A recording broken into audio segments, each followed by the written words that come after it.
Welcome to r/Prorevenge. Our first story of today is about OP's neighbor that had to pay $700,000 for cutting down his tree. It's been 2 years and I can finally post about this. This is juicy, so get ready. Background information. We live in an old and big manor that has been split into 3 attached houses. The houses are about 150 years old and were built around 5 huge giant sequoias which were about 200 years old. In the UK, giant sequoias are very rare and the 2 in our garden up the house price by about £60,000. We lived next to 2 really nice neighbors, one young couple and one old couple. The story: unfortunately, our old neighbors passed away, so their child and her family moved in. Let's call her Jo. Jo was instantly a pain in the beep. We had been sharing chickens with the previous neighbors and Jo agreed to keep sharing them. However, on her nights she would constantly forget to put them away. So we would have to check them every night anyway. One night her little brats thought it would be funny to open our personal duck pen in the night, which leads to a mass slaughter. Later the chickens went the same way. About 2 years ago there was a storm and one of her sequoias somehow fell over and died. They were distraught, understandably, but from then on, the jealousy started. She would constantly complain about how lucky we were to have 2 sequoias in our garden, and how our sequoia was making too much shade in their garden. It wasn't, anyway. We just thought it was Jo being a pain. There were a few dry threats like they will chop it down, or maybe the next storm will blow it down. Until we came back from a holiday to France to find a huge 6-meter stump and nothing else. I mean, how the beep do you get rid of a 100-feet tree in like 2 weeks? 2 of our old British oak trees had been crushed as well. My mum and sisters were crying, my dad were red in the face, and we had no evidence Jo had done it. She claimed that there had been a storm and she had to get rid of it. We had a security camera at the front of the house, but you can get in the back if you go through a few fields. We then were given an £8,000 bill for damages to her property, and to have the tree chopped up and removed the wood alone would have been worth a small fortune. We had lost all hope. 2 weeks had passed when my dad came running in from the garden. We had put up a wildlife camera a few months ago and it had caught everything. We got a lawyer on the phone and started our revenge. We got a tree surgeon out who said it was an original specimen, brought into the UK in 1860 along with the 2 that were in Elveston Castle Country Park. There were 218 around the UK but only 60 now. He also told us to call out an engineer because the roots might be in the foundation, so when they rot it could damage the house. Turns out we would need to redo the foundations. Then we took Jo to court and sued them for damage to property, trespassing and lots of other smaller claims. The tree would cost $250,000 to have another sequoia that was 200 years put in and looked after. It's basically impossible, plus the damage to the foundation which was $200,000 and the 2 oaks which were another $25,000. So with the smaller claims, it went to about £500,000, $700,000. They had to move out.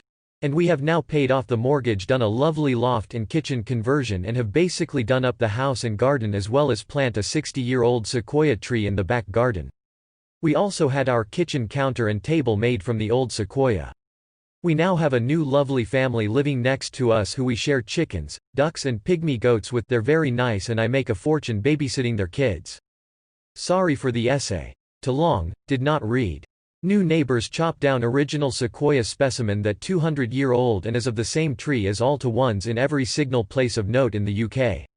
Ends up costing them £500,000, $700,000. Edit. Many of you wanted to hear about the court case but she didn't stand a chance, and as soon as we revealed the footage to her and her lawyer she gave up. The people who cut the tree down gave us the countertops for free as a sorry. They were truly sorry. The neighbors had a second home so they just sold the house and moved back to their smaller one. We feel bad for the old neighbors but we do visit their graves because they were like family. Our next story of today is about how the professor of OP got revenge on cheaters. I took the final for an engineering class this morning. Usually 1 or 2 people will go to the bathroom during class, however for totally unknown reasons, about half of the class needed to use the restroom during the exam. Obviously a vast majority of them were looking up the answers on their phones. This irritated me but I just stayed focused and barely finished since it was a hard exam. I remembered that there was one particular problem that was only barely related to the stuff we went over in class, where part A was fairly easy but I had no idea how to do part B. I didn't fret over it too much though, since that part was only 5 points out of 100. Well, our professor, who is on the older side and I would have thought was somewhat ignorant of technology, sent us an email just now explaining his diabolical plan to catch cheaters. Many of the students in this class use Chegg, a website that has answers to lots of homework questions if you're not familiar. To be fair, I have an account too, though I only used it for studying and checking homework solutions. Anyway, he explained that he was tired of people going to the bathroom and looking up answers on their phones, so he made the question I mentioned earlier as a trap. He purposely made Part B impossible to solve, and about a month before the final, he got a TA with a Chegg account to ask the exact question, which was distinctly worded to be unique. He then created his own Chegg account and answered the question with a bullshit solution that seems right at first glance but is actually fundamentally flawed and very unlikely that someone would make the same assumptions and mistakes independently. He said that out of 99 exams, 14 of them fell for the trap, and that everyone who had his wrong solution on their exam was given a 0 and reported to the university for violating the academic honor pledge they signed on the front. He also sent an email to all the other professors in our department giving them the list of cheaters. Edit. I forgot to mention he gave full credit on Part B of the question to everyone else. Edit 2. Hi guys, I'm writing this 5 months after the initial post. I'm glad this post is getting attention again, and I'm once again receiving messages from people wanting to get in touch with the professor or students from the class, so now that this post has run its initial course, I'll burst everyone's bubble by admitting that I mostly made this story up.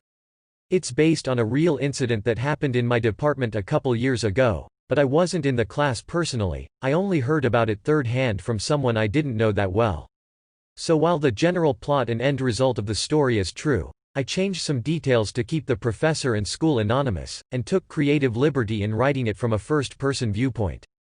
Unfortunately, the part about my department letting students go to the bathroom during exams with their phones was true, and is still true to this day, and to my knowledge the incident this is based on is the only time that a professor actually took a stand against this BP policy. So yeah, I don't know the professor personally since the class he taught is not part of my program's curriculum, so I won't put anyone in touch with him or anyone else who knows about the real incident and could expose his identity. Before anyone reports this for being fake, I will once again stress that while I changed the details, the actual events played out in a similar way and the real professor did in fact get his revenge on the cheaters. Thank you for watching. Error. Problem detected. Not enough subscribers. Please subscribe, like and comment.